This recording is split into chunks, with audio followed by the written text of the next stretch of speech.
Assalamu alaikum. Assalamu alaikum everyone. I hope you all are doing great. So today we'll be learning about developmental delay. So let's get started. The word developmental delay itself tells us something that is to slow or to stop something. Alright, delay का मतलब क्या होता है? किस चीज़ का रुक जाना या स्लो हो जाना या हल्का हो जाना, ठीक है। मतलब डेवलपमेंट डिले मीन्स डेवलपमेंट का रुक जाना या हल्का हो जाना, ठीक है। When a child progression through predictable developmental phase slows, stops or reverse, it is known as developmental delay. As I have told you कि डेवलपमेंटल डिले मीन्स किसी चीज़ का रुक जाना, डेवलपमेंट का रुक जाना या हल्का हो जाना।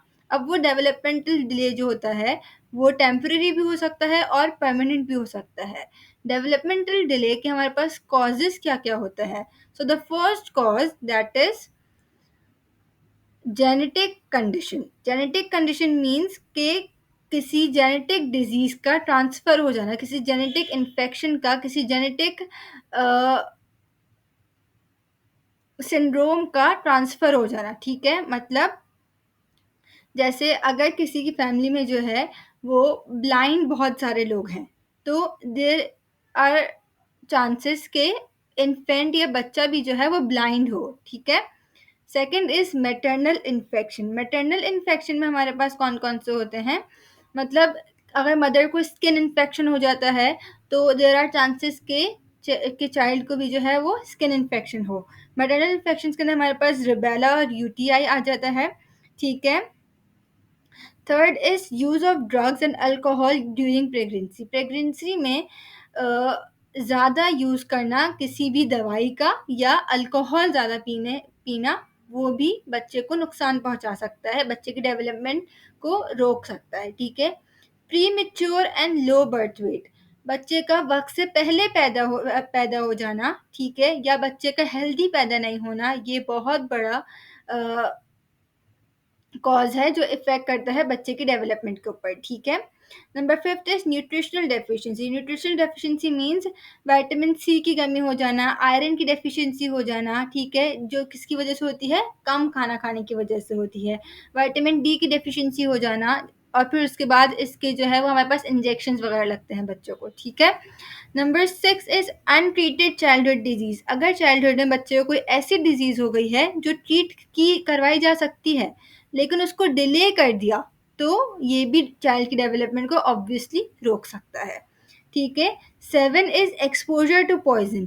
किसी भी पॉइजन का एक्सपोजर होना, जैसे अगर अल्लाह ना करे कि मदर को जो है वो तेज़ाब गिर गया मदर के ऊपर और तो और मदर की स्किन जो है वो लाइक रैशेज़ वाली हो गई, तो ये चीज़ें जो होती हैं वो बच्चों की डेवलपमेंट के ऊपर बहुत अहम किरदार अदा करती हैं। मतलब बच्चे की स्किन भी वैसी ही हो सकती है, ठीक है।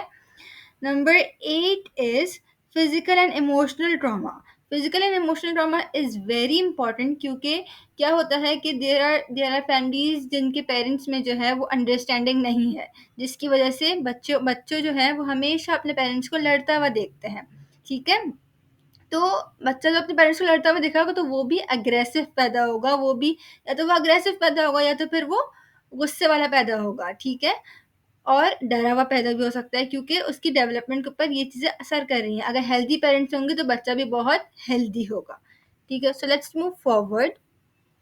डेवलपमेंटल डिले की जो हमारे पास वो 3 टाइप्स होती हैं: कॉग्निटिव डिले, मोटर डिले और socio emotional delay. Cognitive delay को हम इंटेलेक्चुअल डिले भी कहते हैं।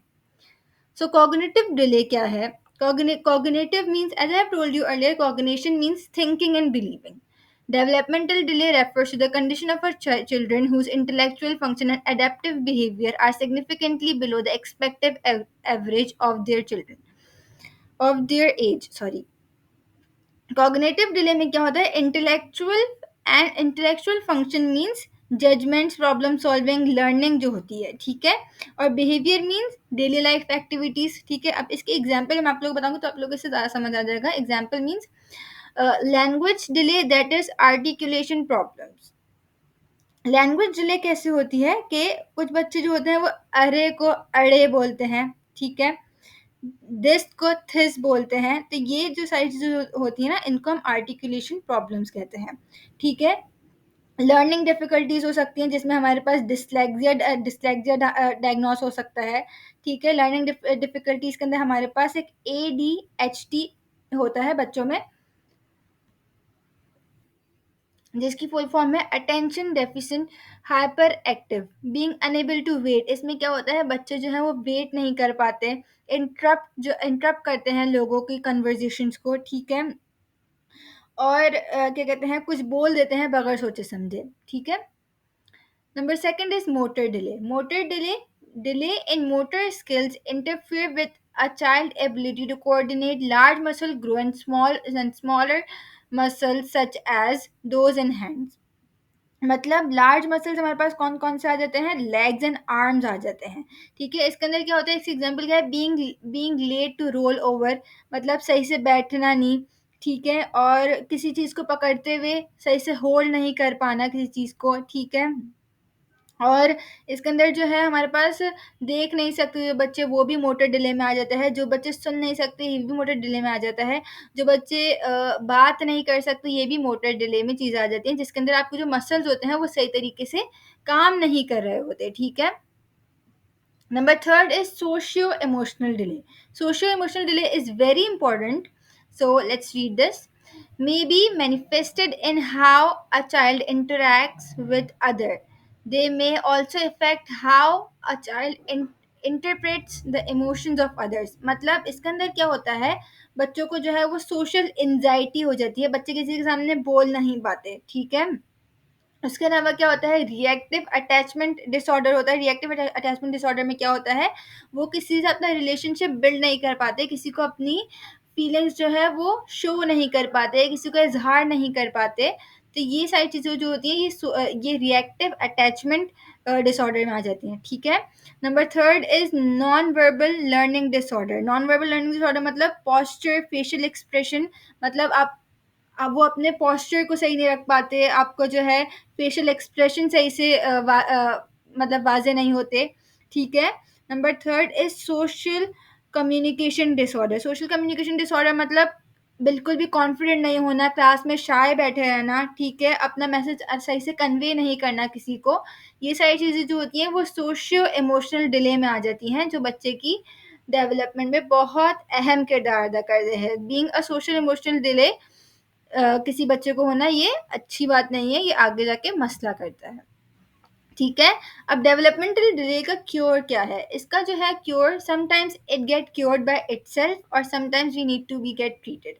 अगर तो बच्चे को ये सोशल इमोशनल डिले है, तो आप आराम से उसको क्योर कर सकते हैं अपनी, मतलब बच्चे को एप्रिशिएट करके, बच्चे को बोलें कि लेट्स स्पीक अप, उनसे बात करके, ठीक है? उसके अलावा आप लोग जो है वो मोटर डिले भी आजकल तो इतनी ज़्यादा ऐसी टेक्नोलॉजीज़ आ गई हैं कि आप लोग आराम से जो है वो हर चीज़ का इलाज मिल जाता है, ठीक है? So that's it for today. I hope you like the video. If you don't understand anything, then you can ask me in a comment section. Thank you so much. अपना बहुत सारा ख्याल रखिएगा। अल्लाह हाफ़िज़।